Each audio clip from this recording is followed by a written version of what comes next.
C'est le moment de prendre connaissance des titres du jour sur Idéal Web Radio. Bonjour à tous et merci pour votre fidélité. Jetons ensemble un coup d'œil sur les derniers titres de la semaine. Nous ouvrons la partie avec l'hebdo catholique. La Croix du Bénin, nous faisons le signe de croix et nous commençons. 26e conférence des Nations Unies sur les changements climatiques. Plusieurs pays s'engagent à réduire les émissions de méthane. On ne peut faire face au changement climatique sans protéger notre environnement naturel et respecter les droits des peuples autochtones, a déclaré le Premier ministre britannique Boris Johnson. Les forêts reculent actuellement au rythme alarmant de 27 terrains de football chaque minute, selon la présidence britannique de la COP26. Préoccupant, nous fait savoir le journal La Croix du Bénin. Toujours avec ce confrère, exigence du pass vaccinal dans les administrations publiques au Bénin, des désagréments regrettables. Le journal me fait lire ceci. J'ai l'impression que nous n'avons plus de choix, ni de volonté, ni de liberté, ni de dialogue, déclare Augustine Akpakon, fonctionnaire, avant d'appeler la Cour suprême à la rescousse. Elle dit exactement ceci. Cette Cour-là devrait s'autosaisir et casser cette décision parce que tous les citoyens ont droit au service public. Si on me dit que je ne peux pas aller à la mairie, ça veut dire que si je suis souffrant, on peut me dire que je ne peux pas aller à l'hôpital. Sachons accompagner les désidérata du gouvernement pour ne pas avoir à répondre d'atteinte aux droits de l'homme et de violation des textes de la République. Il faut sans doute prendre des mesures pour limiter les dégâts de la pandémie et de ce point de vue, on peut comprendre le gouvernement qui tente de mettre la pédale forte pour lutter contre la Covid-19. Mais de là à rentrer dans une dynamique qui prive le citoyen des services publics est peu responsable, écrit le journal. Après le 20 octobre où la décision a été prise en Conseil des ministres, la logique voudrait bien que l'exécutif accorde un moratoire et intensifie les séances de sensibilisation. Et c'est à l'issue d'une telle période qu'on devrait prendre une décision à partir de l'évaluation. Et le média de conclure, c'est à croire que des lobbies internationaux forcent la main à nos dirigeants pour suivre le mouvement. L'édito du père Michael Gomé est titré comme suit, avec la Croix du Bénin naturellement, hâte à la vindicte populaire. Toute vie humaine est et demeure sacrée, inviolable, de la conception à la mort naturelle. Une société dans laquelle on ôte à autrui la vie sans gêne est une société vouée à la disparition certaine. La vindicte populaire s'avère la pire des injustices et doit être découragée par tous les moyens légaux. Respectons la vie, conclut mon confrère en soutane. Un dernier titre avec les catholiques, 50 épiscopats de Monseigneur Roger Ngbedi, lancement du livre Prêcher la vérité dans la charité. Les éditions Isidore de Souza et la Croix du Bénin ont lancé le vendredi 29 octobre 2021 le livre Prêcher la vérité dans la charité pour commémorer les 5 années d'épiscopat de Monseigneur Roger Ngbedi. La cérémonie s'est déroulée à l'Institut pontifical Jean-Paul II, section de Cotonou, en présence de prêtres, de religieuses, des membres des conseils pastoraux et paroissiaux ainsi que d'autres fidèles. Le livre est disponible dans les librairies et à l'archevêché de Cotonou au prix de 7 500 francs CFA, nous informe naturellement la Croix du Bénin. Nous continuons avec l'économiste. Rebranding Africa Forum, Serge Ekwe, lauréat du prix Development Champion Award 2021. Serge Ekwe est le président de la Banque ouest-africaine de développement et expert en finance. Ce prix vient reconnaître sa contribution exceptionnelle et son travail sans relâche en faveur des priorités de développement des pays de l'Afrique de l'Ouest. Il pose très heureux dans les colonnes de l'économiste numéro de ce jour. Un autre titre avec ce journal, la lutte contre l'apatridie, la CEDEAO envisage de doter tous ses citoyens d'une pièce d'identité. La communauté économique des États de l'Afrique de l'Ouest ambitionne de doter tous ses citoyens d'une pièce d'identité d'ici 2024. Cette procédure d'identification s'inscrit dans la lutte contre l'apatridie au sein de la communauté. Le Bénin, le Burkina Faso, la Gambie, la Guinée-Bissau et le Mali ont officiellement adopté des plans d'action nationaux pour l'éradication de l'apatridie. Le HCR collabore étroitement avec les institutions de la CEDEAO et ses États membres afin de mettre en œuvre les mesures édictées par la déclaration. Réseaux sociaux, Facebook change de nom et s'appelle désormais Meta. De bons détails dans les colonnes de ce journal à propos. Toujours avec l'économiste, vous avez la liste des 40 nouvelles radios autorisées par la HAC. Et enfin, éducation au Bénin, 27 cas de grossesse enregistrés en milieu scolaire à Dangbo en 2021. Selon le secrétaire général de la mairie, Philbert Wessou, il a présenté la situation de la commune à l'autorité de tutelle lors de sa tournée statutaire le mercredi 3 novembre 2021. Ils sont chauds à Dangbo, visiblement là. Matin Libre se présente avec quel titre aujourd'hui? Venant, Célestin Quenom sur la situation des indigents dans les hôpitaux. Il dit que bientôt plus de patients gardés pour non-paiement de frais de soins. Les patients indigents souffrent le martyre dans les hôpitaux publics, écrit le journal. Souvent retenus pour non-paiement des frais de soins, certains n'hésitent pas à s'évader du centre de santé. Toute chose qui démontre que l'accès des plus démunis aux soins et services de santé demeure une préoccupation majeure au Bénin, malgré le projet Assurance pour le renforcement du capital humain Arche en cours de généralisation. Dans un entretien exclusif accordé à votre journal, Venant Célestin Quenom, directeur général de l'Agence nationale de protection sociale et coordonnateur du projet Arche, a rassuré que d'ici janvier 2022, il ne devrait plus avoir de patients gardés pour non-paiement de factures de soins. Il s'étend sur près de 2 pages dans le numéro de jour de Matin Libre. À présent, nous consultons le baromètre de Matin Libre. En hausse, nous avons entre autres Sagbohan Danialo et Black Santiago. Après le concert de Black Santiago, la semaine culturelle du Bénin au musée du Quai Branly en France s'est terminée en apothéose avec le concert donné par l'homme orchestre Danialo Sagbohan. Ils étaient nombreux, les Béninois de la diaspora, à faire le déplacement de toute l'Europe pour célébrer la culture béninoise. En hausse également, l'université de Parakou. Le meurtre par vindicte populaire de Éloi Dogo continue de susciter de la colère. Par une marche pacifique, les étudiants de l'université de Parakou réclament justice pour leurs camarades sauvagement assassinés, brûlés par le feu pour être confondus à un voleur.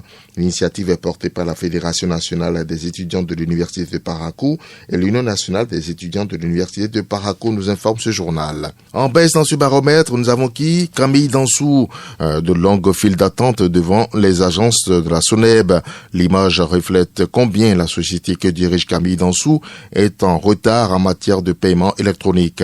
Alors qu'à la SBE, les consommateurs peuvent recharger leur compteur prépayé via Mobile Money. La société tarde à se conformer aux nouveaux moyens de paiement électronique, se désole ce journal. Également en baisse, Adrien Humbedi. Aucune décision importante n'est sortie de l'université de vacances organisée par le PRD le week-end écoulé. Les questions importantes telles que l'avenir du parti, sa fusion ou non avec l'un des blocs de la mouvance ont été esquivés. Le PRD s'est contenté de clamer une fois de plus son soutien inaudible au programme d'action du gouvernement. Poids lui fait Matin Libre. Également en chute là, la 8e législature. Le vote à l'unanimité est une des caractéristiques de la 8e législature, écrit le journal. Après la polémique suite aux lois qui protègent la femme, les députés ont aussi voté à l'unanimité le rapport d'activité du président Louis Vlavonou. Comme toujours, il n'y a pas un seul qui ait trouvé des choses à redire. Hunkpatin, également en baisse, Benjamin Hunkpatin, le ministre de la Santé. Une enquête révèle la situation difficile des indigents dans les centres de santé publics. Incapables d'honorer les frais de soins reçus, ils sont séquestrés. D'autres n'ont autre recours que de fuir en cachette, jouant sur la vigilance des agents de sécurité.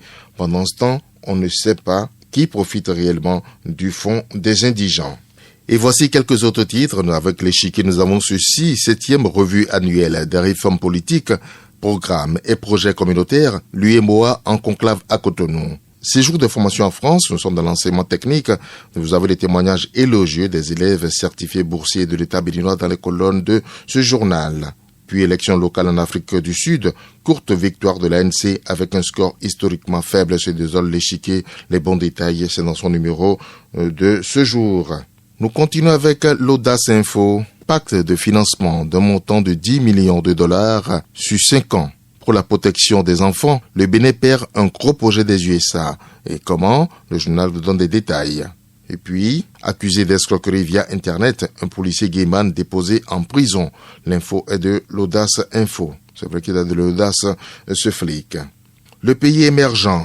Traque des belles de nuit, déguerpissement sauvage dans le département du littoral, Alain Oronla s'attire la colère des tenanciers de bars et bonnes dames de Cotonou. Au stade de l'amitié, des femmes menacent de marcher nues sur la préfecture et Patrice Talon est invité à recadrer son préfet. Le chasseur info. Lancement du 20e concours d'agrégation des sciences juridiques, politiques, économiques et de gestion au Bénin. 198 candidats à l'assaut du grade de maître de conférence agrégé du CAMES. Le journal détaille, statistiques de participation, droit privé 41, droit public 33, histoire des institutions 5, sciences de gestion 44, sciences économiques 62, et Sciences politiques 13 détaille depuis sa une Chasseur Info. Rentrée solennelle 2021-2022 à l'UAC, le recteur Félicien Vlessy dévoile sa feuille de route. La pénurie d'enseignants bientôt résorbée vous jure le décès du ministère de l'Enseignement supérieur dans les colonnes de ce journal. Le Télégramme s'installe avec quel titre ? Médias au Bénin, la HAC attribue 40 fréquences de radio commerciales et non commerciales. La 106, retirée à Soleil FM, accordée à BIP FM de Jean-Luc Akplogan.